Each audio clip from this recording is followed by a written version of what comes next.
这个男人正在野外练功，他突然间抓到一只螳螂，男人抬手想把螳螂甩飞，可无论他怎么用力，螳螂就是纹丝不动。男人玩心大气，他把螳螂放上土堆，用左手不断进行挑逗，螳螂生气，用前肢反抗。男人好似猛然悟到什么，竟开始学习螳螂的动作练功夫。一只螳螂当老师，男人不过瘾，一扭身又抓来5只。男人顺着他们的动作日夜苦练，居然真被他琢磨出一门绝上武学螳螂拳。男人信心大涨，决定回齐平县为妻子复仇。原来男人名叫韦峰，是御书房学士韦正元的独生子，因其武艺高强被皇帝看中，派他去执行一项重要任务。江北齐平县有田氏聚族而居，与反清复明势力暗通消息，是朝廷心腹大患。他有心围剿，却没有真凭实据，所以皇帝命令韦峰即日启程混入田府，寻找谋逆证据。若他3个月不回，皇帝就把他父亲贬为平民；若他6个月不回，全家老少下狱严办；若他1年不回，则满门抄斩。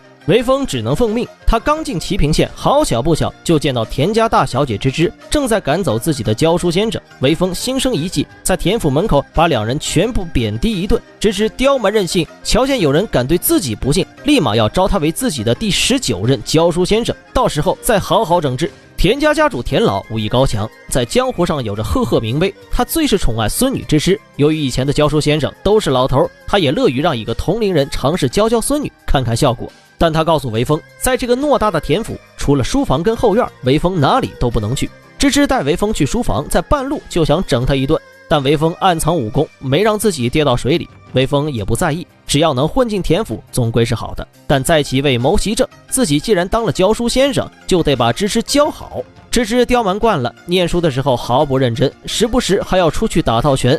韦峰无奈，只能告诉芝芝念书的好处，可不管他怎样浪费口水，芝芝就是左耳进右耳出。韦峰只能用一个小游戏向芝芝展示读书的重要性。他摘下一片树叶，让芝芝把它扔过桥。芝芝自认力气大，但他用力狂甩好几次，树叶都飞不过去。韦峰微笑，用树枝穿过树叶，把它当作弓箭，树叶立马飞了出去。这个小游戏让芝芝心服口服，终于决定认真读书。2人相处愈发温馨，互相暗自生出情愫。但3个月后，韦峰才霎时想起临走前皇帝说的话：此去3月不复，你负正元学士之职，贬为平民。此时他的父亲应该已经被革职了吧。韦峰不再犹豫，当天晚上他就要前往田老的别院一探。然而这里守卫重重，韦峰刚进别院小巷就已经被人拦住。韦峰解释自己只是出来散散步，可根本没人信他。田老叫来芝芝，他袒露真相，田家是平西王反清复明的分舵，而韦峰极有可能是朝廷鹰犬，所以他决定干掉韦峰。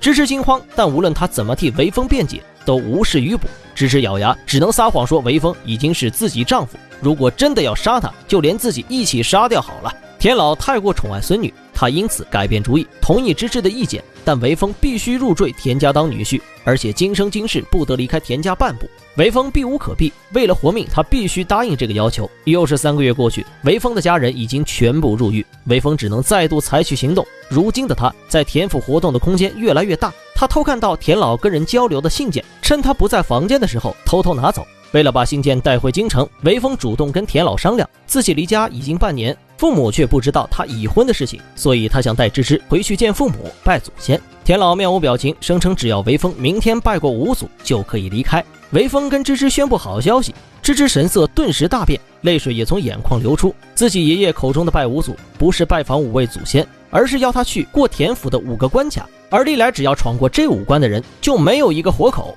芝芝立马拿出2套爬墙装备，2人既然已经是夫妻，就应该同生共死，既然逃无可逃，那就趁他们不注意，在半夜就离开。芝芝想法虽好，但田老早有防备。刚出书房，2人就见到拦路的叔叔田中，他手持一把2米长的3叉戟，煞是威风。芝芝持刀上前，不过3两招就被田中打落武器。韦峰见此，不再隐匿武功，他捡起长刀，以帽当盾，轻易将田中制服。芝芝质问韦峰，既然武功这么好，为什么还要瞒着他？韦峰搪塞，发誓以后会告诉他的。守第2关的是4叔，他极其不好惹，脾气很暴躁，不能跟他硬拼，只能用激将法激怒他，然后趁机逃走。两人一唱一和，揪准四叔是条单身狗说个不停。四叔心急，果然被他们逃脱。守第3关的是芝芝的母亲，这个女人堪比杨家女将，武艺高强，枪法高超，但她有意留守，因为她知道没有丈夫的痛苦，所以不想让芝芝有遗憾。守第4关的人是三叔，凭韦峰跟芝芝的武功根本过不去，所以芝芝娘主动请缨，3人齐战三叔，这才顺利过关。